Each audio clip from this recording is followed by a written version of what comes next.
This is the Morning Drive Podcast from Double T 97.3, presented by Cantex Roofing and Construction. I'm Mike Hebert, owner of Cantex Roofing and Construction. Every day is game day, and we'll get it right when it comes to your roofing, construction, windows, and mirrors. Call Cantex Roofing and Construction today. Together, we are one serving you. Not looking for an early reveal. I have a feeling it might be similar to last Monday's for Jamie's question of the day. We'll see. We'll keep. Jamie's going to have us on the edge of his seat. We get this. This is man helping man. This is help with regard to the Cowboy Hour tonight at 6. Brad Sham will say Victory Monday. It's not Winning Monday. And thank you. I didn't think that sounded right when I said it, but it's been so long since we've had a Victory Monday for the Cowboys that I just couldn't get that to roll off my tongue. So now I will be able to get that to roll off my tongue. I thought they looked really good yesterday. The Cowboys looked really good. I think the Browns looked really terrible too. I thought the Cowboys defensively looked really good, and offensively, they just kind of took it from their defense. I thought the defense was the leaders yesterday. No question, yeah. And I thought, first half the Cowboys offense looked pretty good. Second, it was a little pedestrian. But Dak gets paid. That was Jerry was trying to steal the headlines for opening day, but others kind of got in the way of that. But that's a big headline. Your quarterback is now the highest paid football player in the National Football League. Yeah. I never really thought about that, but do you think Jerry does? You think there's an appeal to Jerry to wait till that time to just steal the headline there? I don't know. It's just because I feel like it sort of gets lost in all the games. Sure, but I think that when if you're watching the pregame shows on Sunday morning, which I was, when you kind of started seeing the stuff that was coming down the pike, of Russell Wilson getting put on the inactive list, and Tyreek Hill and his mess, and then all of a sudden you get this ding ding ding, kind of a 5-bell ding ding ding ding ding ding ding, and all of a sudden it's like Dak Prescott signs richest contract in the history of the National Football League. Like, my first thought was there goes Jerry, man. He's wanting the spotlight, and I guess Jerry in practice at a walkthrough went up to Dak and said, "Let's get this done," and they shook hands, and that was it. And then their lawyers for each side got together and they drummed up a contract. So maybe it was length of time, maybe it was the overall money, maybe it was the guarantee, maybe it was a combination of all those three things. And I'm not going to say that Jerry flinched or Dak flinched because... Oh, no, I'm absolutely saying Jerry flinched. I want to know one thing. And it can be he wanted his own parking space. I want to know one thing that Dak wanted that he didn't get in this contract. It can be as simple as a parking space. Are you angry about this? I'm done. You're done. Didn't turn the game on. First time I heard Brad Sham's voice was cutting my sports center this morning. Wow. I don't have anything against Brad. Brad didn't do anything wrong. Mm-hmm. Love Brad. I'll listen to the Cotton Bowl coming up. Because Brad does the Cotton Bowl. But you're didn't done? Turn TV on, didn't turn the radio on. Goodness gracious, Mr. Cowboy fan, what happened there? If the Cowboys don't win a playoff game this year, they will not make the playoffs while this contract is in effect. I think that's probably fair. Yeah, I think it's somewhat likely. I already root for one team that has no chance to make the playoffs. I don't need to. Yeah, I kind of walked away from week one of the Cowboys thinking, man, that team looked really good. Yeah, it's week one. Yeah, I know. It's week one. Right. Mm-hmm. Again, I thought the Browns' ineptitude, Deshaun Watson looked terrible. He did. All that had something to do with it. And they've got a problem with their offensive line. Yeah, but yes, Cowboys looked really good in all facets of the game. Yeah, Trayvon Diggs and then Micah Parsons and what he did and the pressure he put on the quarterback and all those things, and then frankly what CeeDee Lamb did as well. And you didn't really need a whole lot from Zeke, but you got a little bit from him. He was very serviceable there in the ball game. The Cowboys get Dak to go 19 of 32, 179, threw a touchdown, didn't throw any interceptions. Zeke ran it 10 times, 40 yards.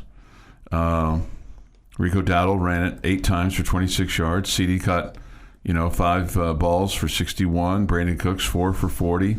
Dak fumbled the ball once. There was only 1 turnover, and then and really, like you said, I mean, the defense stood out, no question about it. And then I felt for Brandon Aubrey a little bit. I mean, he went 4 for 4 on field goals, and right before the end of the first half, and this is just stupid on the Cowboys' part. I just don't understand how you can have this. I guess they just got lost in the clocks because they get called for a delay of game penalty right as Brandon Aubrey's winding up for a 66-yard kick, which would have tied the NFL record, and he hit it. He hit it with room to spare because he went ahead and, even though the flag was thrown, the ball was snapped, and he went ahead and kicked it, just followed through.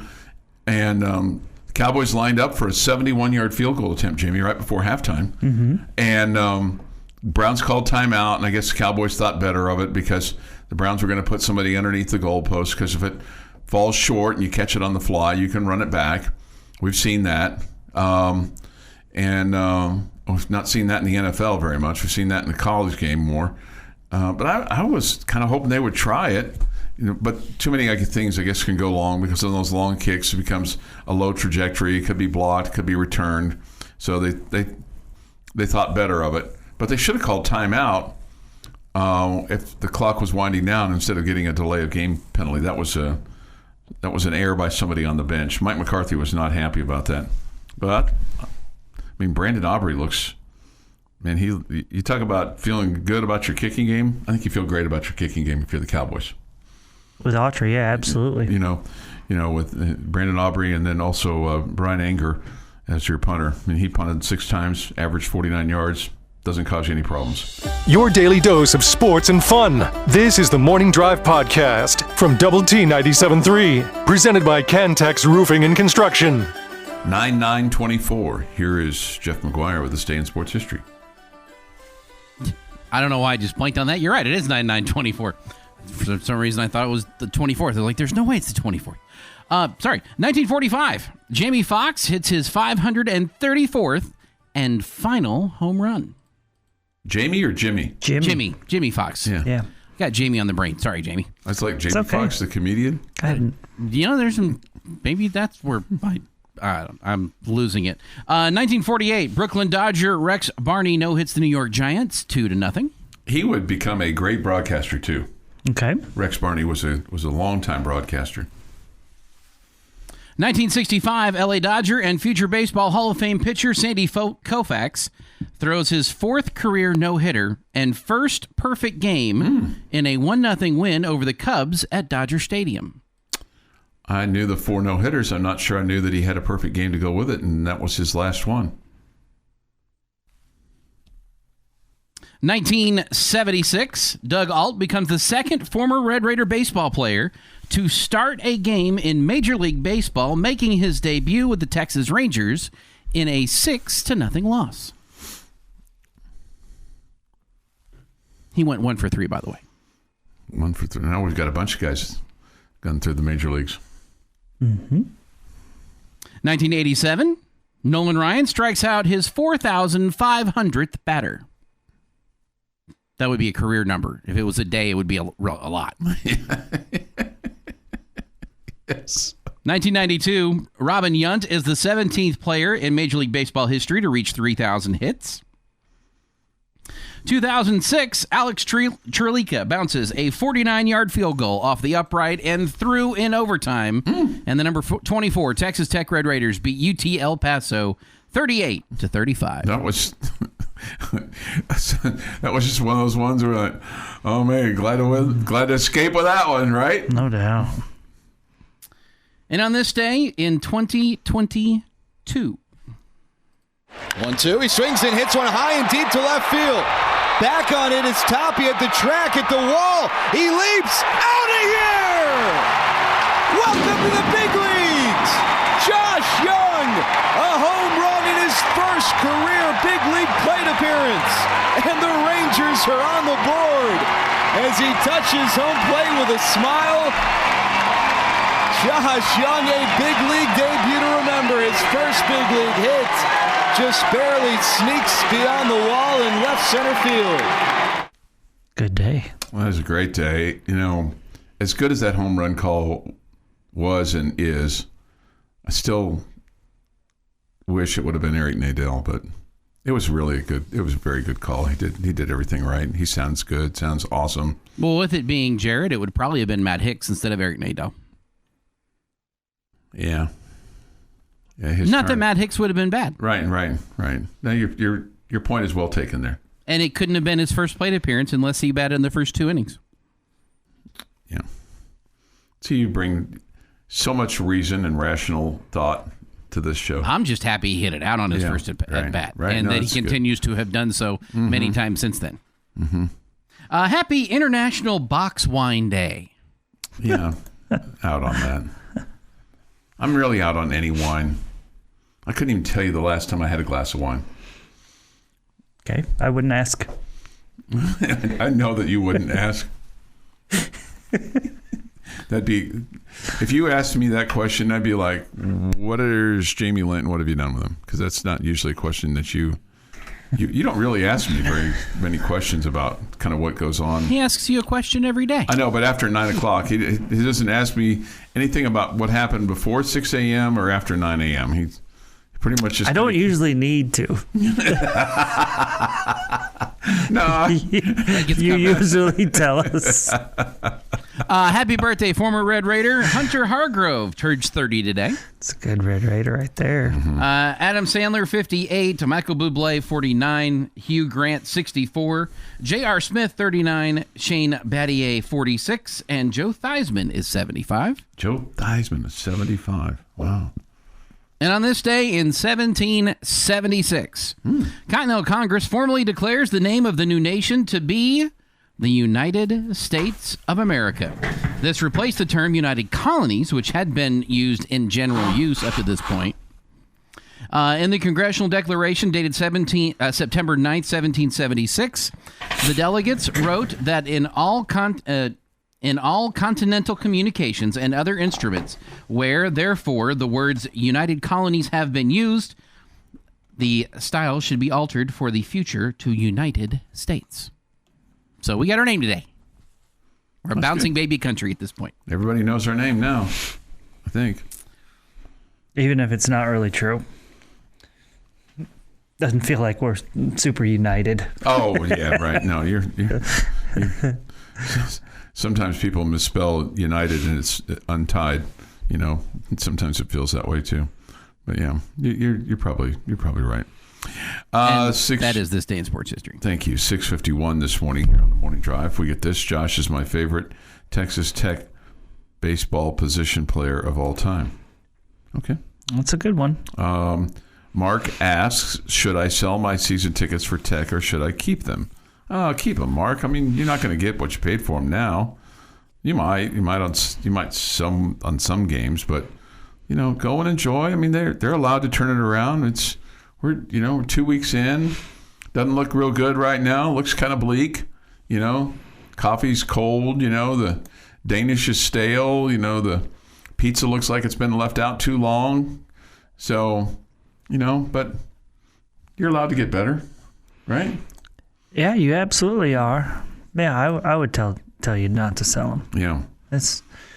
If they turn things around and start playing much better, you're going to hate it if you don't have them. Right. Let's see here. Now, if somebody offers you like $2.5 million or something, yeah, you should sell them. Like life-changing money, yeah, go ahead and sell them. Life change. I saw Coach McGuire would probably suggest you do that for $2.5 million. Yeah. Probably say, yeah, make that move. Yeah, make that move. Okay, and then just buy individual tickets. I'll tell you, mine would be available for sale right now for $100,000. I mean that. So I'd take 10 cents on the dollar there. I'd find a way to get in and sit somewhere. Yes. Yes. 100 grand would be. There are no spots next to me in the press box, just in case you were wondering. No, I don't want to sit up there because you guys are. That's too stale. Working is what we are. too stale. Yeah. Well, I mean, it's just that. Chuck wants us to be doing the wave. No. I mean, I just look. I mean, I give me a little credit for reading the room and knowing that that's not a spot for me. You know, that's not a place that I really need to be, want to be. It's not comfortable. I mean, if I'm doing the game, yeah, but I mean, I'm not going to do any games from up there. You know, first of all, it's too far for my eyes now. That's a long ways away, and you can't hear the crowd. And, yeah, you can. Can you through the window? Okay. They open the windows. Oh, they open the windows. Okay. Mm-hmm. All right. Well, see, but I would mess up the mojo if I was up there with you guys. I'd mess it up. I feel like that I would. It would be awkward. It'd be like a bull in a china cabinet. You don't want to put people through that. You don't want to put yourself through that. South Texas Ambassador Preston, we were going through the same thing last year. We have an offensive coordinator who wants to air it out, and our personnel isn't it that. We need to slow the game down, play off the run. If we can't find a coordinator that can, okay? That's one man's opinion. I don't know about the airing it out thing. Yeah. It looks like we should not have fired Cliff. By now he might have put it together. Okay. Oh, man. It's a blue Monday, isn't it? The Morning Drive podcast from Double T 97.3 is presented by Cantex Roofing and Construction. Thank you for being with us. With Jamie Lynn, Jeff McGuire, I'm Chuck Hines. We'll have the High School Fan Zone on the air for you tonight at 7 on 100.7 The Score. Coaches from Coronado and Estacado in to visit. The Lubbock Cooper Pirates took care of the Mustangs Friday night, 45-17, so they're 1-1 on the season. And Hereford took care of Estacado, 41-21, so they're now 1-1 on the season. This week, Coronado gets Wiley, which narrowly beat Monterey, 29-28, I think was the final. Monterey lined up for a field goal, and the ball was mishandled by the holder, and or the snap. I guess the snap. Yeah, there was a problem with the snap and the hold and the kick, and never got it off to, have a chance at it. It was like a 30-yard field goal. And listening to Thetford and Ashby on Saturday morning, David was talking about how good the Monterey field goal kicker is. So they were lined up for the game-winning kick and didn't go through. Didn't happen. So that's a heartbreaking loss for them. And the Monterey coach will be on tomorrow, Judd Thrash. So they will take on Wiley next week this week, and then Estacado plays at West Plains, which is in Amarillo, and that will be on the 12th of September. So today's the 9th, 10, 11. That's going to be Thursday, and then no, it's going to be Friday. Is that right? Friday, 10, 11, 12. Help me with my. The 12th is Thursday. Yeah, so the Thursday game for Coronado will be Wiley at Lowry Field, and the Thursday game for Estacado will be at West Plains this week. Okay, so there's your little update there for the high school stuff. Cowboy Hour tonight at 6 o'clock. Somebody asked this question, and I think so because he threw it a ton. But somebody wanted to know if Baron Morton could throw it 20 yards down the field. Yeah, he can throw it 20 yards down the field. The challenge, part of the challenge was accuracy, time to throw. But, I mean, they threw it 34 of 58, 2 interceptions, 323 yards. There weren't very many downfield passes attempted, though, and that was kind of your point earlier. No, and you were having to roll them out at times, which is more difficult to do throwing on the run. You were having to roll them out, and that's to protect the offensive line, give them a different look, give the defense a different look. But more times than not, you do that to protect the offensive line. I didn't think Barron was great on Saturday. I didn't think it was his best game at all. I didn't think he was. He definitely missed some open receivers. A couple of the picks, there was pressure in his face that I thought led to bad throws from him. But I didn't think the offensive line was good, and I didn't think Baron Morton was good. This question, sure hope Taj plays this week. He's Tech's whole offense, not the whole offense. He's a big part of it. Yeah, and if Morton can't throw the ball 20 yards, then he shouldn't be the quarterback. Yeah, I have a hard time believing that. I think he can throw the ball 20 yards. I mean, because we saw that against Abilene. We saw that against Abilene Christian. Yeah, I don't think that's the question. Yeah. What do you think the question is? I think the texter here is probably pointing out that they don't throw it down the field. Yeah, right. I don't think it's because that Baron Morton can't throw it 20 yards. I got you. I understand. Okay. If you have to put a quarterback in there that can't throw it 20 yards down the field because he doesn't have the arm strength or he's injured and can't throw it, then you need to put a different quarterback in there. Yeah. Okay. I don't think that is the case at all. Coach McGuire said after the game that Barron felt fine and all the above. I don't think Morton was good on Saturday. I don't think he was very accurate, but I think that it had something to do with their defense, had something to do with the offensive line wasn't great, and I think that Barron just wasn't great. But I don't think there's an inability to throw it 20 yards down the field. I feel like your play calling is just not doing that. And we've talked about that already. I feel like we need more of a mix between the vertical and the horizontal passing game. And then seeing Taj on the sideline, I mean, I guess the good news is he doesn't have his arm's not in a splint or it's not, in a cast or anything like that. So I don't know what the nature of the injury is. I don't even know which arm it is. So hopefully being out just a week, that he'll be able to play against North Texas. Now, they may say, hey, we want him to be really, really healthy for Big 12 play, and he's going to sit out, North Texas. So maybe he's listed as, questionable, today when that injury report comes out. I would really doubt that he would be listed as out, probably maybe questionable to play, but I have no idea. But wouldn't surprise me if they sat him against North Texas to get him ready for Arizona State. It would surprise me if it was if he's not healthy enough to play. I get it, but you're not saving anybody for anything at this point. If he's 80%, he's 85%. He needs to be out there. Okay. You can't afford to not.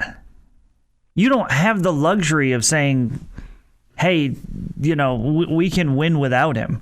You don't have the luxury of saying, we've got this game, we got this without him. Yeah, I guess my point was more about if he's... If he can't play, he can't play. Yeah, I'm with you on the 85%. But if he's at 80 or 85%, you need you need Taj Brooks out there. This is not a game. We are not in a situation where we can go, we can go in at 75% and get this. We can't. Yeah. We can't. That's really incredibly sad for me to have to sit here and say. But it's true. It's true. You can't. And so there's no, he could play, but he wouldn't be 100%. But so we really want him for next week. So we'll hold him out. No, you got to play him. We get the Barron had a worse game than anyone. He did throw deep and was very inaccurate the whole game. He was inaccurate. He was. Somebody says this: no five-star recruit will ever come here again. That's wrong. That's just wrong. It's just wrong. I mean, for whatever reason, you got to get. Mike Hudson had this knee surgery that was first described as. I don't think anybody ever used the word minor, but it wasn't supposedly considered major, but it sure seemed like it lingered, the recovery from that. And sometimes that happens with those knee injuries. I mean, sometimes they get in there and there's a little bit more than they have to do. I mean, we don't know the full scope of what took place. I mean, I think it initially described as a cleaning or a cleanup or just, something that was not going to take a long time. And it's taken... I think it took more time than maybe what they thought in the spring, and then that lingered into the fall, and so that's hindered his development.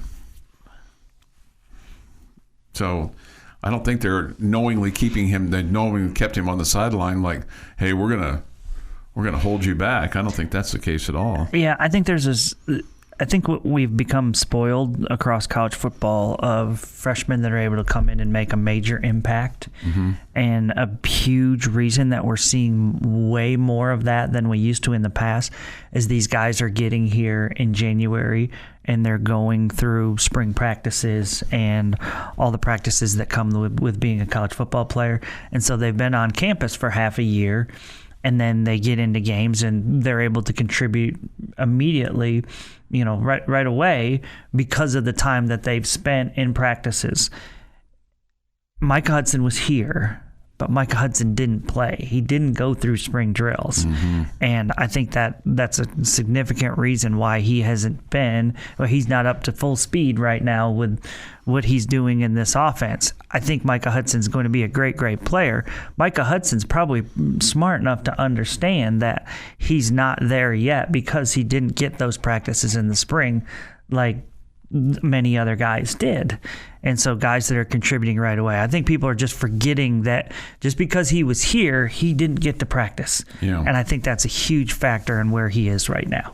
The Morning Drive podcast from Double T 97.3 is presented by Cantex Roofing and Construction. Jamie's question of the day on Double T 97.3 is brought to you by Connecticut of West Texas. All right, I'm not asking the question that I thought you were going to. That you wondered about earlier, just because I just don't want us to be negative. Okay. I know we're all pretty disappointed about that. Feel bad enough, yeah. Well, I mean, if I can just, I've said this to you before, okay? And I will say this to you again. Or I'm going to say it to you again right now. College football and being a Red Raider football fan, I mean, you just want to be involved, right? You just want to be a part of it, and you want to feel like you matter as a school and a program and all the above. And ultimately, it comes down to, because we all love college football Saturdays, you want it to be fun. Yeah. You want it to be fun. You want your team to be decent. So, because me personally, when my team is not decent, I don't have fun watching any of the other games. Okay? Yeah. I don't. And maybe I just need to love college football and not tie it to my Red Raiders. But I just want it to be fun. Okay? And this is where, after last Saturday night, you felt like, I mean, what's it going to be like? And then after this Saturday night, even more so. Like, are you looking ahead now to matchups for next week like you were before the season started? Or are you like, oh, man, what's going to happen next week?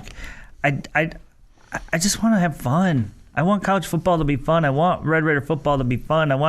They don't want people to have to question whether they should get rid of their tickets. I want them to be sitting here on Monday saying, what should I cook in my tailgate on Saturday? As much as you'd almost long for that conversation, even though I want people to enjoy it. And I've walked out of Jones Stadium so many times, and this is me being somewhat selfish. Okay, rule number one here. And I'm like, why do their fans get to be happy? When do we get to be happy? I was in Target last Sunday, and I see these ACU fans wearing their purple loud and proud, and they were talking with other ACU fans, and they were like, man, that was a great game, blah, blah, blah. Just like I wanted to chop them at the knees. What were you doing in Target anyway? That's a different story. Okay. It's like, I just want it, no. Yeah. You shouldn't get to say it was a great game. We should have blown you out. Okay? Right. And so selfish Jamie here. I want it to be fun for us. Yeah. I want it to be fun for us. And I don't have these unrealistic expectations of us being 11-1 or competing for national championships. Someday I'd love for that to happen. Yeah. I just want it to be fun for us. And now, I mean, not just, as I sit here today, I worry that the next 3 months aren't going to be fun. Because then the next 9 aren't going to be any fun either. Why are the next 9 not going to be Well, you fun? said if the next 3, you worry about the next 3? I can root for basketball and baseball and be happy. No, I know, but I mean, when it's football season's over, I can get over football. Okay. I can get over football. It won't linger for you? Well, baseball's my favorite sport. So right, so it'll be I'm not worried right. about the football team in the middle of baseball season. Right, I got you. Okay. I got you. Okay, I just want it to be fun. You know, I don't have crazy expectations. I just want it to be fun. So, And Saturday was not fun. The Saturday before that was not fun. So, what is your question of the day? Oh, then? you want me to do that now? Sorry. My bad. You- All right, so my I was question. perfectly happy letting you roll because you were on one, and I didn't want to get in the way. My question for you guys today is if you could give this football team one thing, okay, if you could kind of fix one problem, what would you give them?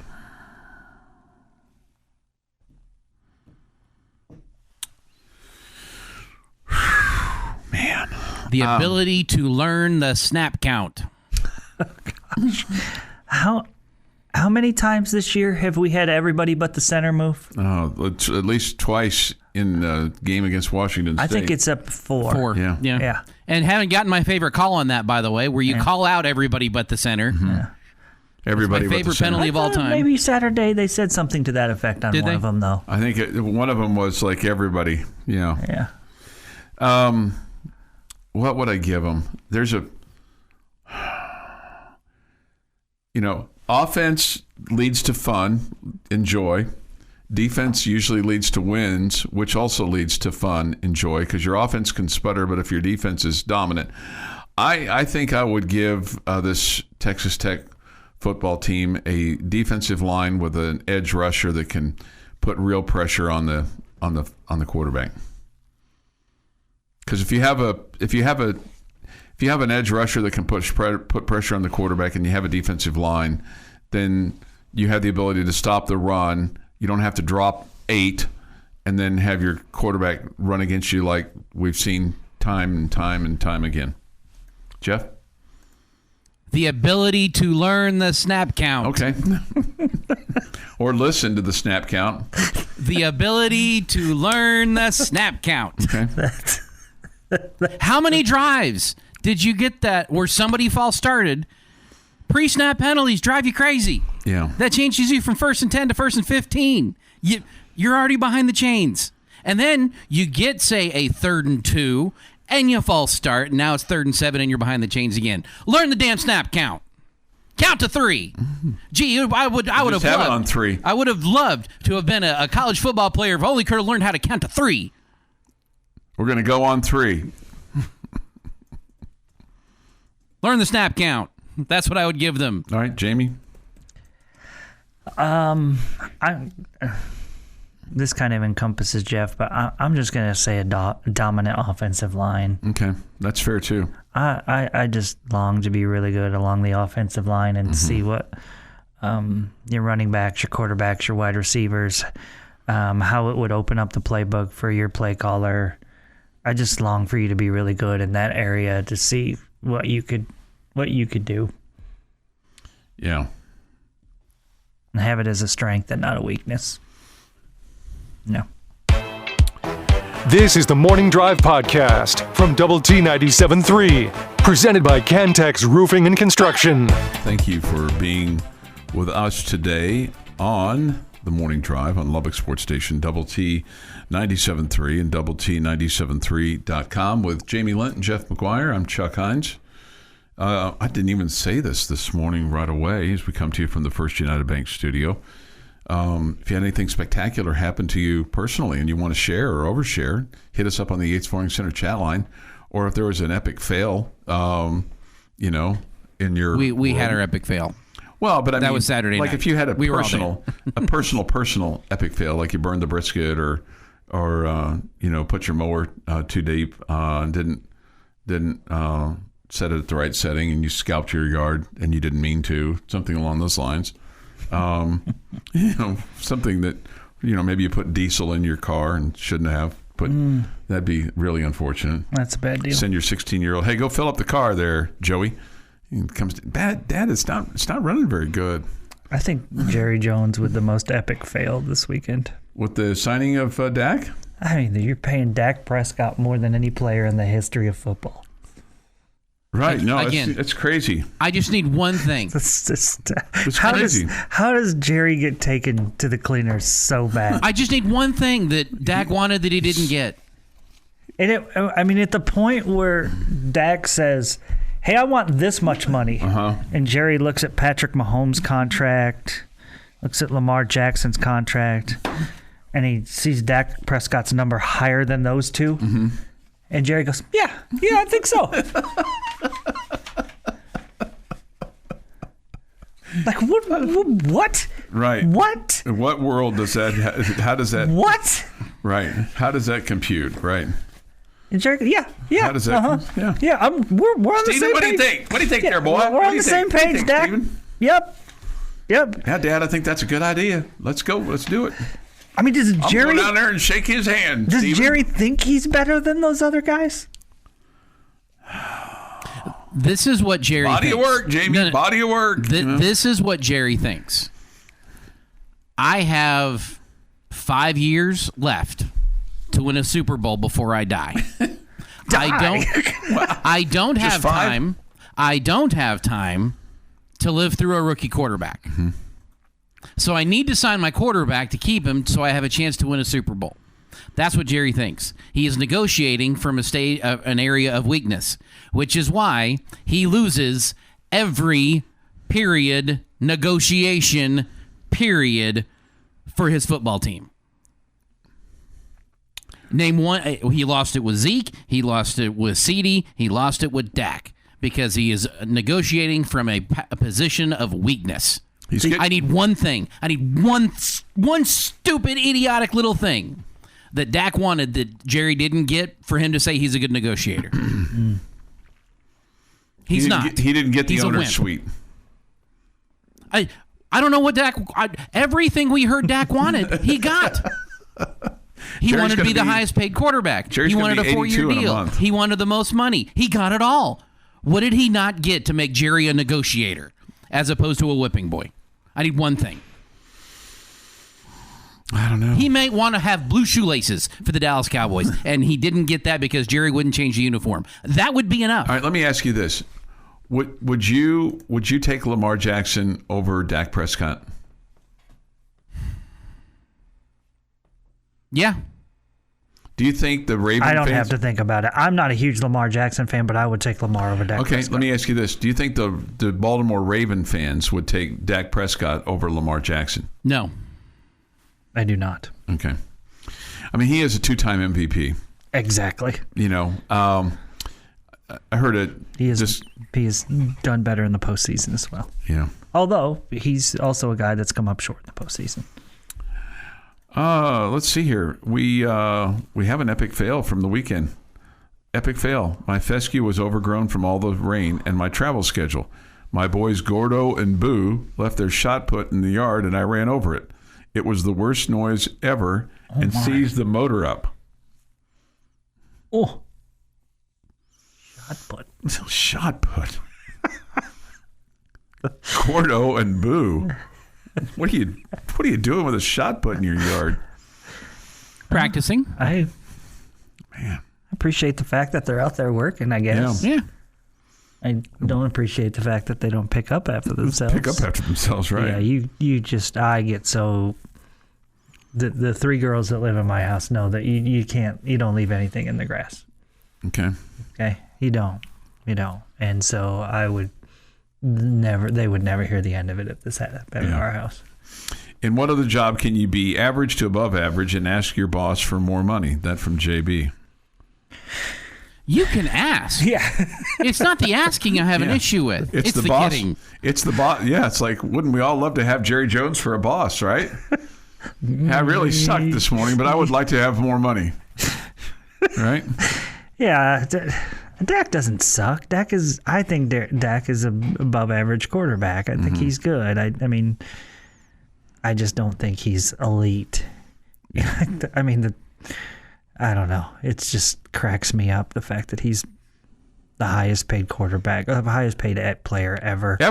Ever in the history of the National Football League. And he's ever in the history of ever nowhere near the greatest player in the history of the league. This communique from Washed Up Guy. I've watched Tech football for over 50 years. As bad as Saturday was, I can't help but believe the Red Raiders will get much better this season. I'm the eternal optimist. Well, God, I hope they get better. I mean, because if they don't get better, it's going to be a long couple of months. Like they need to get better like today, like right now, like before Saturday, because anytime this week would be fine. I don't feel like you have to rush it for today. I mean, if it happens on Wednesday, it happens on Wednesday. Just be better by Saturday. I'll give him some grace period. As you're sitting here right now, if let's just say there's a win on Saturday, okay? And let's just say there's a 20-point win on Saturday. Do you walk away still with a lot of questions, or do you walk away going, nah, I think we got this back on track? Or do you let's see what we do against Arizona State? I think Saturday is going to be a lot like your opening weekend. You can only learn bad things. Nothing that you can do this weekend would have me say you're back on track. Okay. First off, that you have to be on track first to be back on track. Okay. Yeah. Well, I'd be here. I mean, I would love for that to happen, and then feel like, hey, that was a good performance. That's a good start towards heading in the right direction. Yeah. All right, we'll kind of review the Big 12 weekend. We haven't done that yet. I'd like to get your thoughts on the other games. Who surprised you? Who did not? Who do you look at and go, maybe they're a little better than I thought, or they're overrated? This has been the Morning Drive Podcast, presented by Cantex Roofing and Construction. Check out our library of Double T 97.3 podcasts at doublet97.3.com.